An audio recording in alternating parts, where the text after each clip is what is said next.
Bismillahirrahmanirrahim. Assalamualaikum warahmatullahi wabarakatuh. Sebelumnya saya ucapkan terima kasih kepada Ibu Devi Sekar Ayuningrum MPesi sebagai dosen pengampu mata kuliah Psikologi Abnormal. Di sini kami dari kelompok 5 dengan beranggotakan saya sendiri sebagai moderator yaitu Bintang Tiryakil Agyar, kemudian Muhammad Hasbi Rabani, Raras Nur Amalia, dan Silva Indriani yang akan membahas terkait gangguan neurodevelopmental. Neurodevelopmental Disabilities atau NDD adalah disabilitas yang berhubungan dengan fungsi dari sistem syaraf dan otak yang mempengaruhi perkembangan otak dan juga sistem syaraf yang menghasilkan perubahan dalam perilaku, komunikasi, interaksi sosial, dan fungsi adaptif lainnya. Gangguan neurodevelopmental dapat terjadi pada anak-anak bahkan kepada orang dewasa dan dapat mempengaruhi kemampuan mereka untuk belajar, memproses informasi, dan berinteraksi dengan dunia di sekitar mereka. Beberapa contoh gangguan neurodevelopmental yang umum meliputi autisme, ADHD, disleksia, gangguan perkembangan bahasa, gangguan motorik, dan gangguan pembelajaran. Ya baik, di sini saya akan menjelaskan gejala neurodevelopmental disabilitas. Cara agar kita bisa mengetahui apakah anak itu mempunyai penyakit NDD tersebut atau tidak, kita bisa melihat dari mengetahui gejalanya.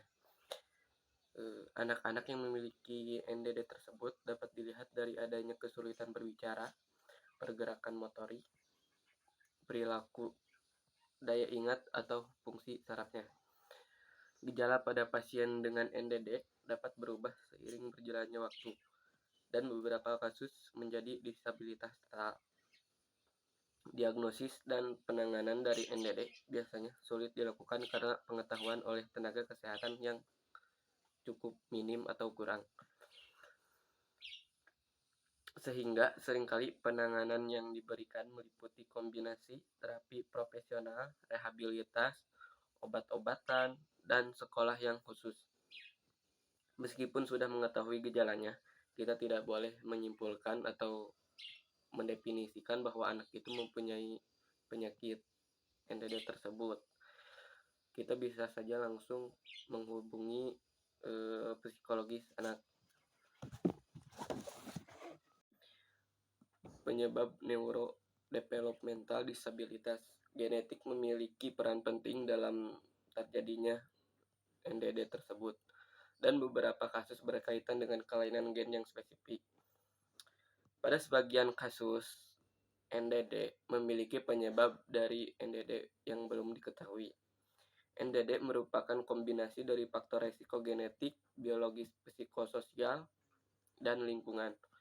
Faktor lingkungan yang berpengaruh adalah kondisi saat kehamilan, ekonomi yang rendah, kelahiran prematur, berat badan yang tidak stabil, dan paparan bayi terhadap faktor lingkungan yang berbahaya, misalnya paparan bahan kimia yang berbahaya dari perkembangan otak.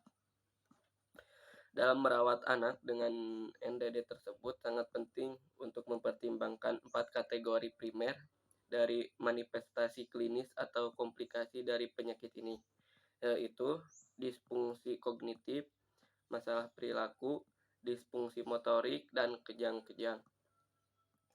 Keempat hal tersebut adalah submedis yang perlu segera diambil tindakan karena jika tidak menyebabkan konsekuensi membahayakan kondisi kesehatan anak saat ini. Baik, selanjutnya di sini saya akan menjelaskan mengenai jenis neurodevelopmental disabilities. Yang pertama adalah Attention Deficit Hyperactive Disorder atau ADHD. ADHD ini adalah gangguan jangka panjang yang menyerang anak-anak yang ditandai dengan perilaku impulsif, hiperaktif, dan kurangnya perhatian. Meskipun gangguan ini menyerang anak-anak, tetapi gejalanya akan tetap timbul pada usia remaja dan dewasa. Ada 3 jenis ADHD ini. Yang pertama ada dominan hiperaktif impulsif, yang kedua ada dominan intentif, yang ketiga ada kombinasi dari hiperaktif, impulsif, dan intentif tersebut. Lalu selanjutnya ada SLJJ atau gangguan perkembangan bahasa, atau sebelumnya disebut dengan SLI atau Specific Language Impairment. Adalah istilah yang digunakan untuk merujuk pada seorang anak yang secara substansial perkembangan bahasanya di bawah tingkat usianya, tanpa penyebab yang jelas. Selanjutnya ada gangguan komunikasi bicara atau bahasa, gangguan bahasa efektif, gangguan kelancaran, gangguan komunikasi sosial atau pragmatis, dan gangguan bunyi bicara. Lalu ada gangguan spektrum autisme atau ASD, merupakan istilah yang dipakai pertama kali digunakan dalam Diagnosis and Statistical Manual of Mental Disorder, yaitu gangguan autistik, gangguan Asperger, gangguan disintegratif masa kanak-kanak, dan PDD-NOS. Lalu catat intelektual atau gangguan perkembangan intelektual. Lalu ada gangguan motorik, gangguan koordinasi perkembangan, gangguan gerakan stereotipik, dan gangguan tic. Lalu ada gangguan neurogenetik seperti sindrom, ada sindrom Sprague X, sindrom Down, sindrom Rett, sindrom hypogonadotrophic hypogonadal. Ada gangguan belajar tertentu seperti disleksia atau dislaktulia. Ada gangguan cedera otak traumatis, termasuk cedera bawaan seperti yang menyebabkan cerebral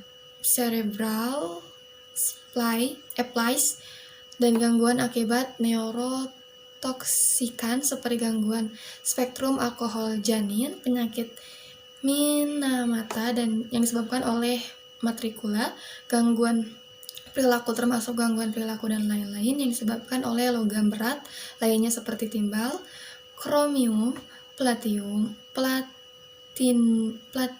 dan lain-lain. Sekian dari saya, akan saya lanjutkan.